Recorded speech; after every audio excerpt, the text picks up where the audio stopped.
কাবলাল ইসলাম মক্কাতে এক প্রেমিক প্রেমিকা ছিল। তারা বিয়ে শাদী করে নাই, কিন্তু প্রেম খেলায় মাতি উঠছিল। এমত অবস্থায় ইসলামের নূর আসলো, তৌহিদের আলো আসলো। তৌহিদের আলো, ইসলামের আলো যখন মহিলার উপরে পড়ল, পুরা চেঞ্জ, পরিবর্তন হয়ে আসে, খালেস আল্লাহওয়ালা মুসলমান হয়ে গেল। অবশেষে মুহাজিরিনদের সঙ্গে হিজরতের মতো আজিম আমল, এটাতেও তিনি কামিয়াব হয়ে গেলেন। হিজরত করে মদিনায় চলে গেলেন। কোথায় গেছে প্রেমিক? এটা আইয়ামে জাহালিয়াতের ব্যাপার, এগুলো আর খেয়াল নেই। কিন্তু প্রেমিক তো মুসলমানও হয় নাই, তার তো আর প্রেমিককে বলে না। এবার মদিনায় সিটি লেখে, বিভিন্ন লোকের দ্বারা খবর দে, তুমি কি আমারে ভুলে গেলা? আমি তোমাকে বলতে পারি নাই। কবে সাক্ষাৎ হবে, মোলাকাত হবে, কেমনে কি হবে, কেমনে কি হবে, কেমনে কেমনে। এই আল্লাহর বান্দি উম্মে কাইস, সেই মহিলার কুনিয়ত উম্মে কাইস। ওনার নামও মুহাদ্দিস পরিষ্কার করতে পারে নাই। আল্লাহ এমন গোপন রাখছে, নামটাও নাই। কেউ কেউ ফাতেমা, প্রসিদ্ধ হল উম্মে কাইস। সে লিখছে যে তুমি যে উদ্দেশ্যে চিঠিপত্র আর খবর দিছো আমাকে, সে উদ্দেশ্যের কিছুই তুমি পাবা না, কারণ আই এম মুসলিম, আমি কি মুসলমান। ইসলামের একটাই মাত্র পথ যে তুমি বিয়ে করতে পারো, বিবাহ হইল একমাত্র সমাধান, আর কোনো পথ নাই। বাকি সব পথ জানা আর গুনাহের পথ। মুসলমান এটা করতে পারে না। অবশেষে এই লোকটা এত আসক্ত ছিল উম্মে কাইসে, সিঁড়ি পড়িয়া দেখে যে দেখা যায় বিয়ের প্রস্তাব দিছে, তাহলে তো বিয়ে ওদের রাজি আছে, পাওয়া যাবে প্রেমিকাকে। তা কি করতে হবে? মক্কায় বসিয়া তো বিয়ে করা যাবে না। তো সে হিজরত করলো, মুসলমান হয়ে গেল, প্রেমিকার কারণে ইসলাম কবুল করল, প্রেমিকার কারণেই প্রেমিকাকে পাওয়ার জন্য হিজরত করল। তাহলে নিয়তটা কি? খালেস আল্লাহকে রাজি করা। নিয়তে গড়বড় হয়েছে না হয়নি? চলে গেল। শোনো কথা, এই ব্যক্তির মুহাজির উম্মে কায়েসের আমাদের আকাবররা কিতাবে লিখেছেন যে মদিনার মুহাজিরিন যারা আছেন, মুহাজিরিনদের তালিকার মধ্যে এই ব্যক্তির নাম উঠে গেছে। হ্যাঁ, কারণ নিয়তের মালিক তো আল্লাহ। হিরো করে আসছে, তাই মুহাজিরিনদের নাম আছে। পরবর্তীতে জানতে পারছে ঘটনা আল্লাহ রসুল। সেই সময় ওহির মাধ্যমে আল্লাহ পাক এই কথা শুনাইছেন। এই পুরো হাদিসটা নাজিল হয়েছে যে এই লোক তো আল্লাহ রসুলের জন্য হিজরতটা করে নেই, করছে তো উম্মে কাইসকে পাওয়া যায়।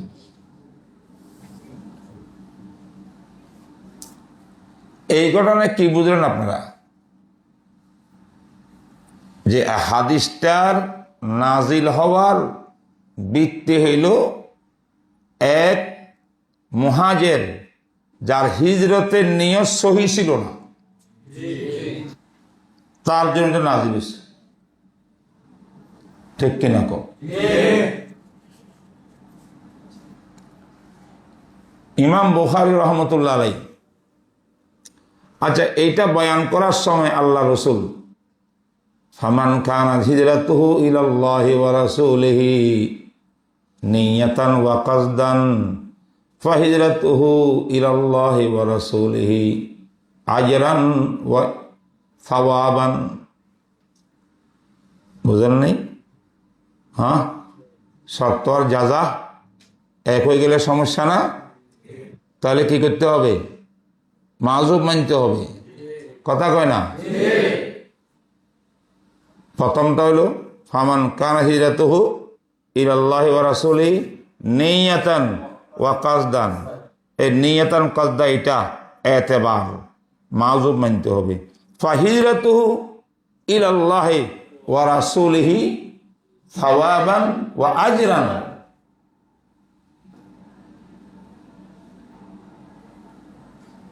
লাউলাল হাইসিয়াত লা বাতালাতিল হিকমা। অনেক সময় দুই বস্তুর ভিতরে পার্থক্য করা হয় কি দিয়া? এতেবার দিয়া। ছেলে এইটা এই এতেবারে খুব ভালো, এইটা আবার এই এতেবারে ভালো। এটা আখলাক আদবে ভালো, এটা পড়াশোনায় ভালো। হাইসিয়ত দুইটা ভিন্ন ভিন্ন।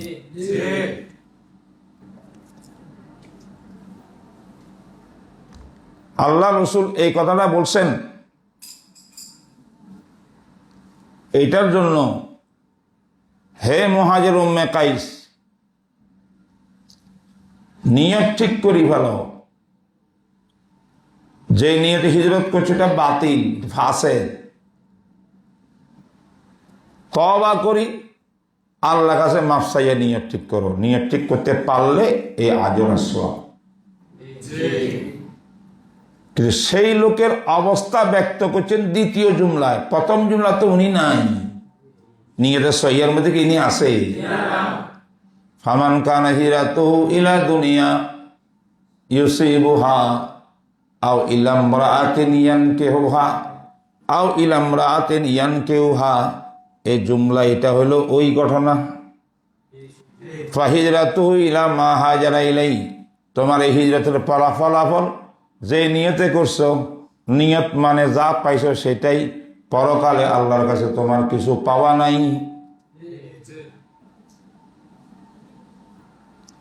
এখানে আবার ইলা দুনিয়া শব্দ লাগাইছে।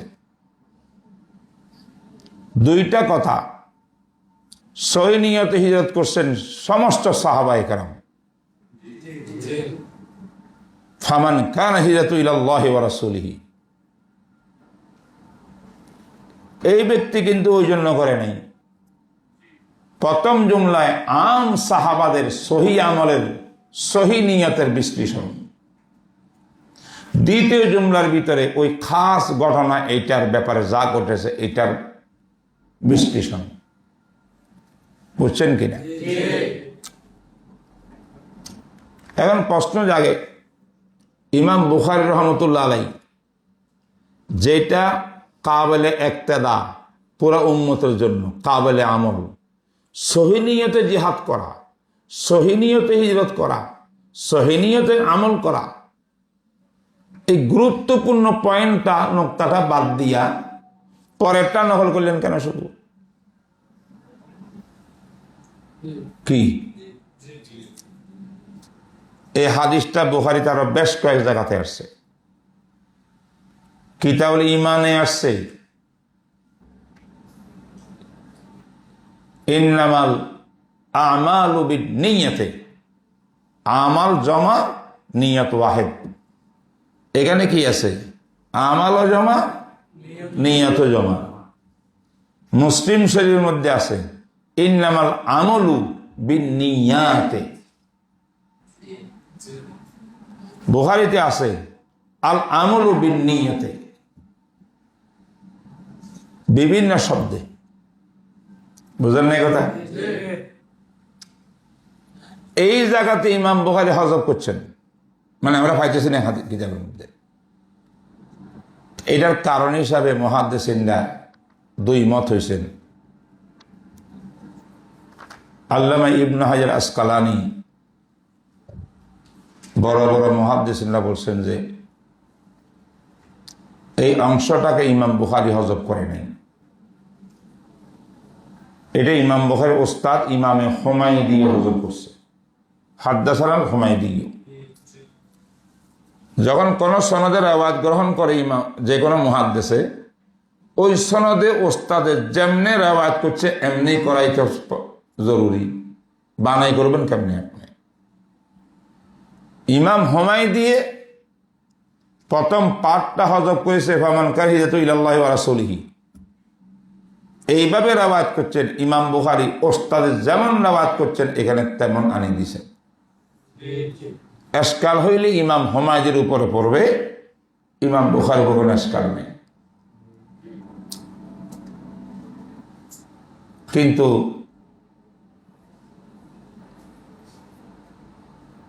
মুসনাদে হুমায়দি নামক কিতাব আছে। এই হুমায়দি আবার দুইজন, এটা ইমাম বুখারীর বহুত পরে, প্রায় 200 বছর পরের হুমায়দি। এটা ইমাম বুখারীর ওস্তাদ হুমায়দি, যেটা মাক্কি, যার কথা বলি আসছি আমি। ওনার মুসনাদ আছে, মুসনাদে হুমায়দি। মুসনাদে হুমায়দির মধ্যে ইমাম হুমায়দি যখন এই হাদিসটা রিওয়ায়াত করেন, আন আবি হুরায়রার মুসনাদ বয়ান করেন, তখন পুরা হাদিসটা আছে ফামান কানা হিজরাতু ইলাল্লাহি ওয়া রাসূলিহি ফাহিজরাতু ইলাল্লাহি ওয়া রাসূল, এটাও আছে। এই কারণে বাজ মুহাদ্দিসিন মনে করেন যে ইবনে হাজারের এই কথাটা কাবিলে কবুল মনে হয় না। কেন মনে হয় না?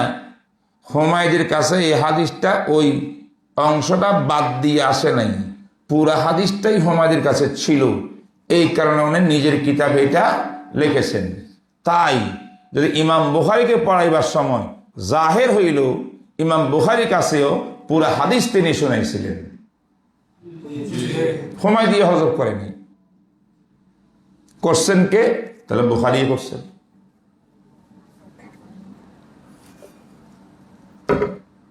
এই দুইটা রায় বললাম। এই হাদিসের যে অংশটা বুখারীতে নাই, সেটা হজবকারী কে, হজব করলেন কে, এই নিয়ে দুইটা মত। কথা বুঝে এসে না?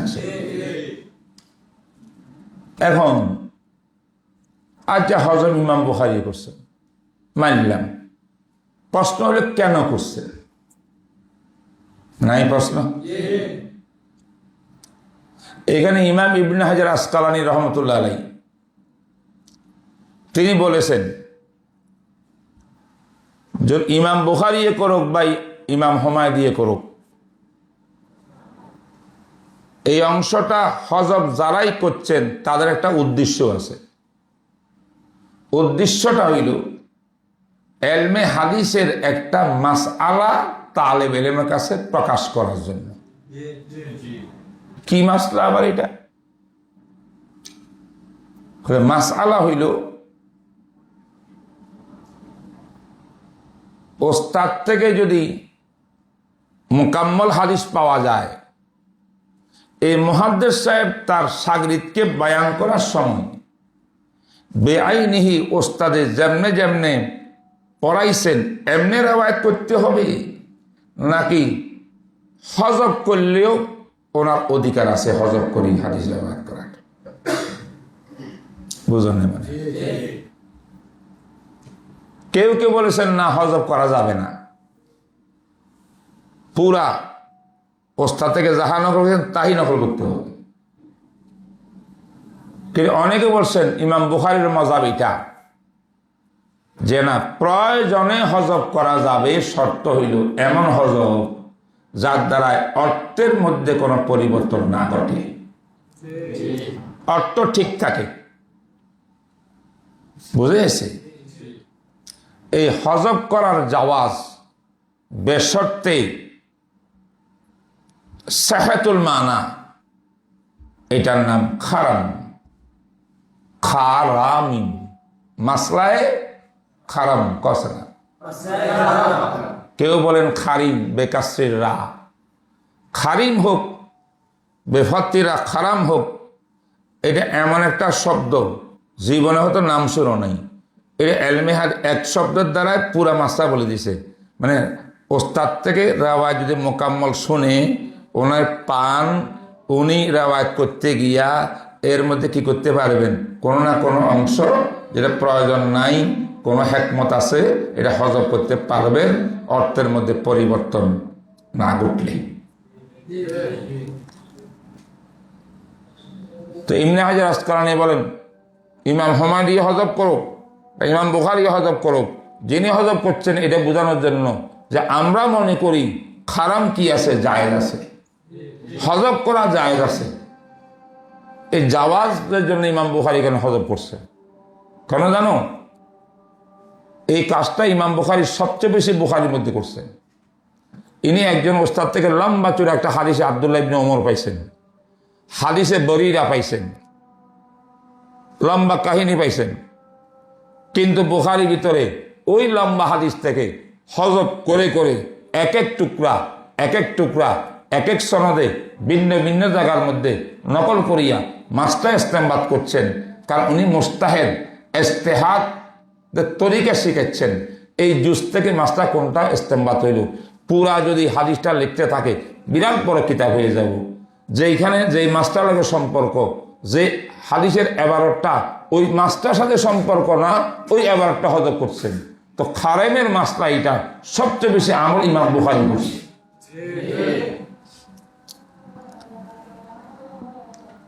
একবারে প্রথম হাদিসে ফামান কানা হিজরাতু ইলাল্লাহি ওয়া রাসূলিহি এটা হজব করে দিয়া প্রমাণ করলো যে আমি জায়গায় জায়গায় কামিটা করব। সাবধান থাকো তোমরা। বুঝে আসেনি কথা? কিছু কিছু আল্লাহর বন্ধা আছে না, আরো কোনো কারণ থাকতে পারে, চিন্তা ভাবনা করি নন। একজনে বলে, সম্ভবত এর আলামা আইনি বলছেন, ইমাম বুখারী রহমতুল্লাহ আলাইহি এই ইবারতটা হযফ করার পিছনে কারণ হলো যে এই ইবারতের মধ্যে সাফাইয়ের নফসের বয়ান আছে। কিসের বয়ান? ফামান কানাত হিজরাতুহু ইলাল্লাহি ওয়া রাসূলিহি ফাহিজরাতুহু ইলাল্লাহি ওয়া রাসূলিহি, মানে যারা যারা হিজরত করছেন এবং তারা হিজরতের মধ্যে নিয়ত একদম সহি শুদ্ধ ছিল, তাহলে সহি শুদ্ধ নিয়ত ছিল, এই কথা দাবি করা বা এই কথা জাহের করা, এটা হলো নিজের কি সাফাই বয়ান করা। ইমাম বুখারী কয়, আমি যদি অংশ এটা আনি তো ইশারাতান তালেবের বুঝবো আমি এটাই করতেছি, আমিও বুখারী শরীফ লিখতেছি একবারে খালেস নিয়তে আল্লাহ রাসূল সন্তুষ্ট করার জন্য। সাহাবারা যেমন হিজরত করছেন আল্লাহ রাসূলের সন্তুষ্টির জন্য, আমি কিতাব লিখতেছি কি রে সহি নিয়তে আল্লাহ রাসূলকে সন্তুষ্ট করার জন্য। এরকম দাবি আমি করতে চাই না, কাসরে নফসের জন্য আমি হযফ করছি। তোরা কি কথাটা বুঝছস? মুসান্নেফে কাসরে নফসি, নিজের একটু তাজকিয়া, বাতেনি সাফাই, এইগুলার দাবি তাওয়াজুয়ান, এটা থাকো, এটা বড় দাবি হয়ে যাব। লেকিন বাসকে বোঝে এই কথাটা সঠিক না। কারণ সাফাইয়ে কলব এইটা শুধু ফামান কানা হিজরাতু ইলাল্লাহি ওয়া রাসূলিহি জুজ এটা বললে কেন হবে? ইন্নামাল আমালু বিন্নিয়তের দ্বারাই তো হবে। এটা কি ভাই? সহি নিয়ত করলে আমল শুদ্ধ কবুল, ফাসাদ নিয়ত হলে আমল মারদুদ। এই কথা যখন আপনি প্রথম জুমলা দিয়ে কইছেন, তার মানে এটা কি বললেন? আমি সহি নিয়তে কিতাব লিখতেছি। তো তাজকিয়ার আত্মা পরিশুদ্ধির দাবি তো শেখানো হয়, খালি জুজিটা হজব করলে হয়? তা এইটা বেশি কাবেলে কবুল বুঝে না মনে হয়। যাই হোক, সব কথা মুহাদ্দিসিনে কেরামের তৌজিহাত তোমাদের সামনে রাখলাম। তোমার যেটা পছন্দ হইব এটা নিবা। তুমি তো একটা বড় মুহাদ্দিস, তোমার একটা কিছু পছন্দ অপছন্দের ব্যাপার স্যাপার আছে না? কথা বুঝছো?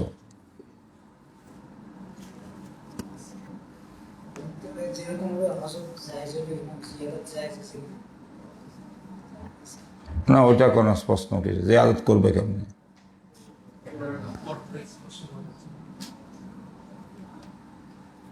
অর্থ স্পষ্ট করার জন্য কোন রাবি যে আদত করলে তখন সেটা আর হাদিস হবে না, এটা তো হাদিস মানি হবে, সরা হবে।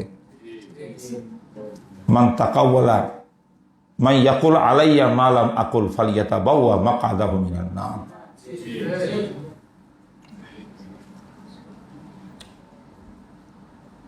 বলছি না আগে, রেওয়াজ বিন মানা করা যাইতে পারে, জায়েজ আছে। এখন এই হাদিসের তিনটা অংশ। প্রথম অংশের নাম ইন্নামাল আমালু বিন্নিয়াত, এটা হলো কায়দায়ে কুল্লিয়া। ইন্নামা লিমরিইন মা নাওয়া, এটা হলো কায়দার গায়া, ফলাফল। সামরা, এটা কি সামরা। ফামান কানাত হিজরাতুহু থেকে শুরু করি, পরের অংশ, এই দুইটা অংশ হইল ওই কায়দার উপরে মেসাল। কয়টা অংশ দিয়ে হাদিসটা হইল? একটার নাম কায়দা জাবেতা, আরেকটার নাম সামারা ফলাফল, আরেকটার নাম উদাহরণ আর মেসাল উপমা। ওই উপরে সহি নিয়ত হইলে কি হবে, গায়ে হইলে কি হবে, তার মেসাল দিয়েছেন। ফামান কানাত হিজরাতুহু ইলাল্লাহি ওয়া রাসূলিহি ফাহিজরাতুহু ইলাল্লাহি ওয়া রাসূলিহি ওয়া মান কানা হিজরাতুহু ইলা দুনিয়া ইউসিবুহা আও ইলা ইমরাআতিন ইয়ানকিহুহা ফাহিজরাতুহু ইলা মা হাজারা ইলাই। এটা হলো মেসাল। এই মেসালের ভিতরে তোমাদেরকে শেষ কথা বলি যায়। এখানে মেসালের শেষ অংশের ভিতরে আল্লাহ রসুল বলেন সাল্লাল্লাহু আলাইহি ওয়াসাল্লাম, ফামান কানা হিজরাতু ইলা দুনিয়া, প্রথম শব্দ আসে দুনিয়া, দুনিয়া, পরের শব্দ ইলা ইমরাআতিন। দুইটা শব্দ এজাবা কেন করল? দুনিয়া কাকে বলে আগে এটা অর্থ বুঝো। দুনিয়া মোটামুটি তিন জিনিসের মজমুয়ার নাম দুনিয়া। ক তিন জিনিসের সমষ্টির নাম দুনিয়া। আর এই তিন জিনিসকে আমাদের আকাবেররা ফার্সি দিয়া জমা করছে তিনটা যা, রা যা, কনা রা যা, যা আছে না? ফার্সিতে জার কয়, জার, জার মানে মানি, মানে বুঝেন না, মানে পয়সা। আর একটা জন, জন মানে কি? মহিলা, এক স্ত্রী। জন মানে কি? মহিলার জন্য জান, জান লিখতে যা, জার লিখতে ও যা। আরেকটা আছে প্রপার্টি, বাড়ি ঘর জমিন জামা ইত্যাদি ইত্যাদি, এটার নাম হলো জমিন। জমিন লিখত যা। কয়টা যা হইল? জমিনের যা, জারের যা, জনের যা। তিনটা যা একত্রিত হইলে মোটামুটি এটাকে বলা হয় দুনিয়া। এখন দুনিয়ার ভিতরে জন আছে না নাই? তাহলে আও ইলামরাতিন আলাদা করে বলার দরকার কি? এটা তো দুনিয়ার মধ্যে ঢুকে গেছে। তার জবাব হলো জিক্রুল খাসে বাজাল আম যালিকা লিগায়াতিল আহাম্মিয়া। গুরুত্ব বোঝানোর জন্য খাস জিকির করছে আমের পরে, কারণ এই তিনটার ভিতরে বেশি ফিতনায় মানুষ দুনিয়ার দিকে ঝুঁকে নারীর কারণে। দুই নম্বর, এই হাদিসটার শানে নুজুলও একটা নারী, উম্মে কাইস। এই জন্য এটা জিকির করতে হয়েছে, জিক্রুল খাস বাজাল আম। এই জন্য শব্দ দুইটা আসছে। ইলামা হাজারা ইলাই কইয়া আল্লাহ নবী আর নাম নে নাই, ইলাই হে কইয়া জমির দিয়া সারাই দিছে। কারণ খারাপ জিনিসের নাম মুখে বলা নেওয়া বারবার বুজুর্গদের শান না। ভালো হইলে লইতাম ফামান কান হিজরাতু ইলাল্লাহি ওয়া রাসূলিহি ফাহিজরাতুহু ইলাল্লাহি ওয়া রাসূলিহি। আল্লাহর নাম নিতেও মজা, রাসূলিহি বলতেও মজা, কিন্তু জান নারী ইত্যাদি দুনিয়া এটার নাম না নেওয়াই ভালো। জরুরতার নিচে বাগের ইলামা হাজারা ইলাই। সর্বশেষ একটা কথা, মুফতি সাইদ আহমদ সাহেব পালনপুরি রহমতুল্লাহ আলাই, আল্লাহ গরিকে রহমত করুক, আমি কোনো কিতাবে পাই নাই, উনি দেখলাম এই হাদিসের জায়গার মধ্যে আসিয়া বলে কোথায় আসলে ঘটনা এটা দুইটা। এক ঘটনা হইল মক্কা শরীফের ভিতরে একটা টুফি তসবি ব্যবসায়ী একটা আসিল। তো মুসলমানরা যখন হিজরত মক্কা শরীফ ছিল তখন সেখানে মসজিদের পাশে তসবি তবে জানাজা জায়নামাজ নিয়ে ব্যবসা করতো। দুমসে মুসলমানরা কিন্তু ব্যবসা ভালো ছিল। হিজরত করার পরে সমস্ত মুসলমান যখন মন্দিরে চলে এসছে, মক্কা দেখুন নাই, যারা আছে চুপাই চুপে লুকাই লুকাই রয়েছে, এরা তো আর তসবি কিনতে যাইতে পারে না, ধরা খাইব। এখন বেচারার দোকান বন্ধ হয়ে গেছে। হে কয় আমি এখন মদিনা যাম, হিজরত করি, সেখানে মুসলিম নবীর পাশে গিয়ে দোকানটা আবার দিব, আবার জমবো আমার ব্যবসা। তাহলে এরকম দুনিয়ার নিয়তে যদি কেউ হিজরত করছে এমন এক লোক নাকি ছিল। আবার ওইদিকে উম্মে কায়েসের কথা তো আছে যেটা বলছি, কিন্তু হযরতের কথা এই জন্য ওই লোকের দিকে তাকাইয়া ইলা দুনিয়া কইছে, নারীর দিকে তাকাই ইলা আমরা আতিন কইছে। দুই শব্দ বলার দুই কারণ, আল্লাহ তাআলা আলম। আমি কিন্তু এটা পাই নাই কোনো কিতাবে। আর আমরা এলেম পামুগর থেকে উনি বলছেন, ওনার কথাটাই তো গ্র্যান্টেড। আল্লাহ তাআলা, এখন আমাদের টাইম হয়ে গেছে, এই পর্যন্ত হাদিসের তর্জমা শেষ করে দিলাম। ও সাল্লাল্লাহু তাআলা আলা খাইরি খালকি মুহাম্মদ ওয়া আলা আলিহি ওয়া সাহবিহি আজমাইন। তাড়াতাড়ি